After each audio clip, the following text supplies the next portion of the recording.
Hello, everyone. Welcome to another great episode of Royal Black and Elite. I'm Lady TrenettWilson, your lecturer and social historian.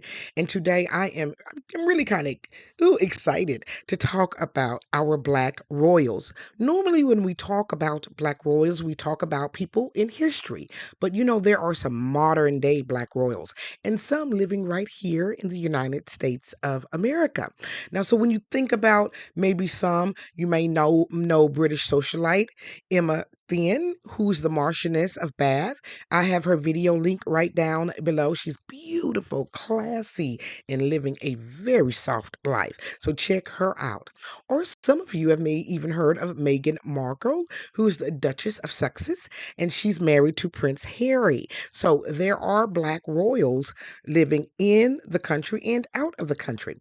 But one Black royal, he is rather young and he's not officially, quote unquote, a royal. So there's some scandal there and some things there, but he's a great young man, great family, and I thought you'd enjoy this lecture. So I want to thank everybody for joining me. You all, let me tell you, thank you for rocking with me. We're almost at 41,000 subscribers. Our channel continues to grow, and it's because of you.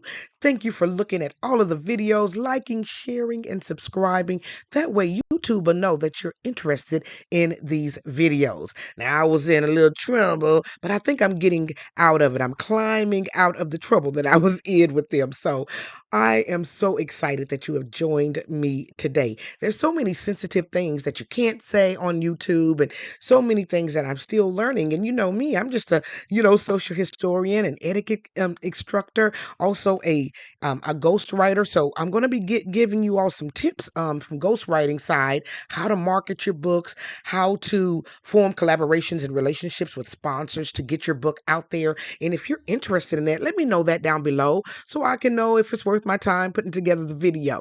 So, but today's lecture, I think you're going to be very interested. We're going to escape to a place called Monaco. Now, Monaco is an escape for the ultra wealthy. They are very rich there. And it's officially named the Principality of Monaco. It's one of the wealthiest and most expensive places in the world.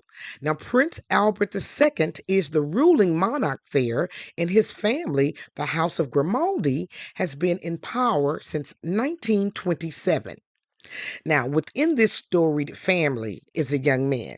He has finally come out officially on the social stage. He's been hidden in obscurity, and not because his dad was trying to hide him.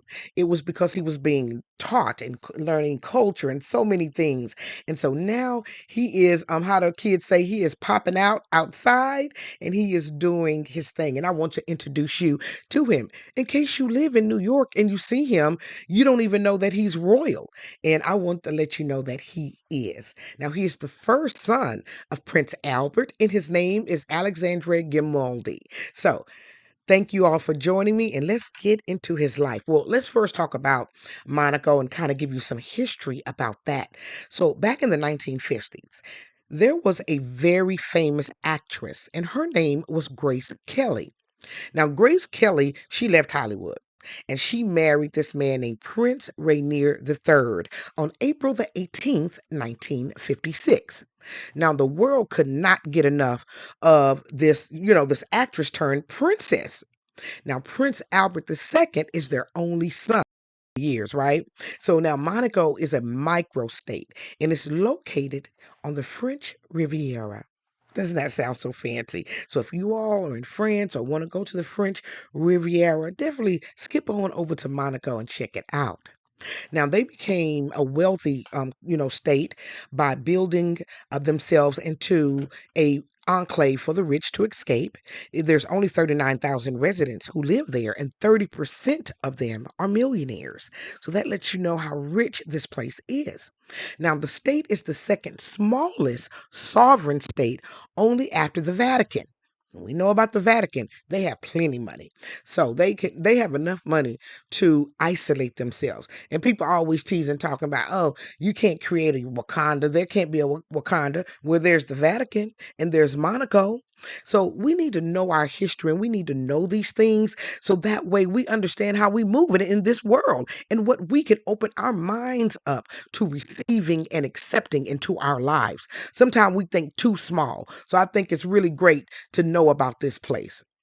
Now, Monaco is also known for being a bit of a tax haven and where people go to gamble. In fact, that's really where they got famous. They have a place called the Monte Carlo Casino, and it's being one of the top visitors lists where people like to go and gamble. But you can't be broke when you go gamble there.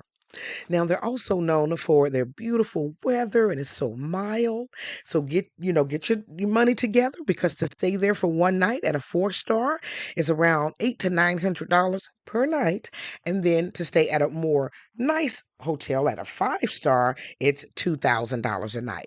So make your quick, four night trip there, or stay in the French Riviera, stay in that area, and then maybe go stay one night in Monaco, and then flip right back over to France because all these things are really close together. I live in Texas and everything is so far. But when we talk about these other countries, they're really, really close. You can get from, the UK to France, then you right over here to Rome, Italy. So you can move around. In fact, mentioning Rome, Italy, here we have Alexandre Grimaldi, but there was another Black person who was also a royal. And I had left his video down below also, Alexandro de Medici, and there was so much drama in his family, and you'll see how he met his end at a very young age. So there's always been royal Blacks throughout history.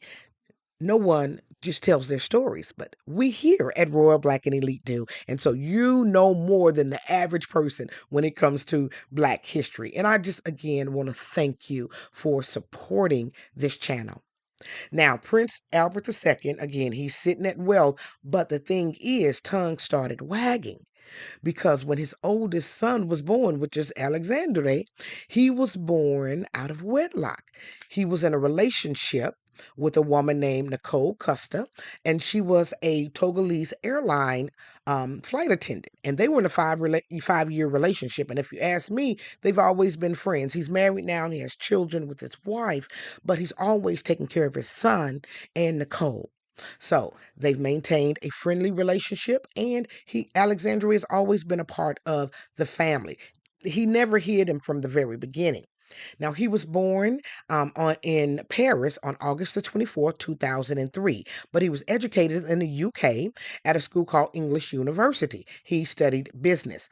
Now, reports say he wants to be an ambassador for Monaco once he finishes all of his studying and getting all of his culture in. So that's what he wants to do. He wants to work very closely with his father. So we'll see how his career goes. Again, his father's always been open to him, and actually he really has opened many, many doors for him because here he is now modeling. Here are some things here, and getting in magazines and on magazines covers. So congratulations to him. There's a magazine called Samana, and they called him the most desired eligible bachelor in European royalty. All right, Mr. Grimaldi. So congratulations to him. Now there is some scuttlebutt around town that one of his sister, stepsister, Princess Albert's actual daughter, who was born in wedlock, Princess Charlene, is kind of, she doesn't like this rise because she feels like it takes attention off of the legitimate children.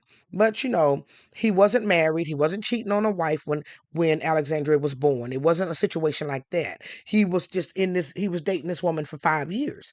And so he can't hide that this child is his because he had been in a relationship with this woman. You see pictures here, they're out in public. So it's obvious he was in a relationship with her.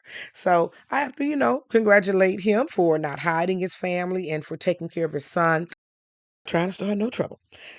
So that is Alexandre. I wanted to introduce you to him. I hope that you have enjoyed today's lecture. Now, Alexandre went back to Monaco. He attended the Monaco Grand Prix along with his mother. So he is still out there. He's going back and forth. He's forging a relationship with his family. And I want to thank you all for joining me to learn a little bit more about him during today's lecture.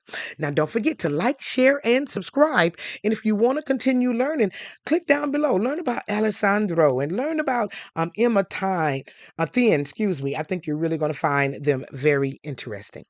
And I'll see you on another great episode of Royal Black and Elite. Now, I'm getting ready to have a new show come out called Hunter's Point. Here's the promo. Stay just a little bit longer just to hear about it and gear up for our Hunter's Point premiere. And if you want to keep learning, again, click down below. Have a great day. Hunters Point, Maryland, is no ordinary place.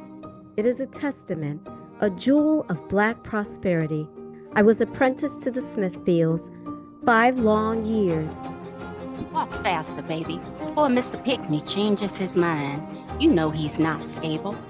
Back in Arkansas, the headline would be, "Wealthy Black families sleep in fear." But these people, they are acting like they don't have a care in the world. I know they have to be terrified. The people in Hunters Point don't like a newcomer snooping around in their private business and rocking their pristine yachts. Just stick to the stories I give you and you'll be just fine. Who was that you were talking to? You need to be careful around here, girl. I was starting to learn that Hunters Point's rich had plenty of secrets. I still had to learn. A new historical audiobook drama premiering on Friday, October 10, 2025 at 8 p.m. Central Standard Time on the Royal Black and Elite YouTube channel.